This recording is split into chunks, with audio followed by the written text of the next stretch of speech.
তো good evening সবাইকে। তো এদিকে দেখো আমি গেছি কি শিব ঠাকুরের পূজা দিতাম। এদিকে দেখো দ্বিতীয় সোমবার শ্রাবণে, তোমরা সবাই জানো। তো তোমরা কারা কারা পূজা দিছো আর কার কেমন। আমার না দ্বিতীয় সোমবার, আমি প্রথম সোমবারও তোমার সঙ্গে ব্লগ শেয়ার করছি, তো ভাবলাম যে দ্বিতীয় সোমবারের ব্লগটা একটু শেয়ার করি। তো এদিকে দেখো ঘি মধু আমার দেওয়া হয়ে গেছে গা। তো শিব ঠাকুরে কিন্তু অনেক রকমভাবে পূজা দেওয়া যায়, ঠিক আছে। তো যেরকমভাবে দেয়, তো আমিও মানে আমার মতন করে সেটা যে যা যা নেওয়ার নিছি। তো তাও আমি পুরোহিত মশাই আসলো এখানে, তো পুরোহিত মশাই আমার একটু কয়ে দিতেছিল যে এটার পরে এটা এটাতে।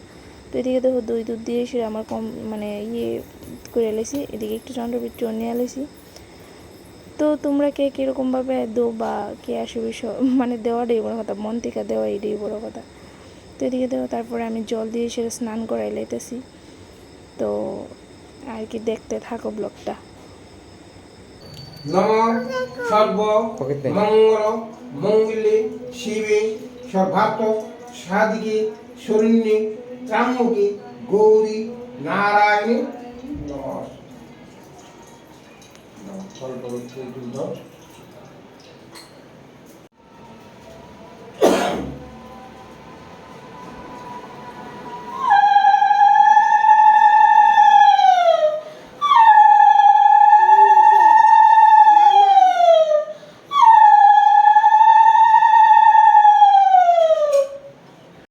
তো ওইদিকে তো দেখলেই আমার পূজা টুজা একদম কমপ্লিট মানে দিতেছি।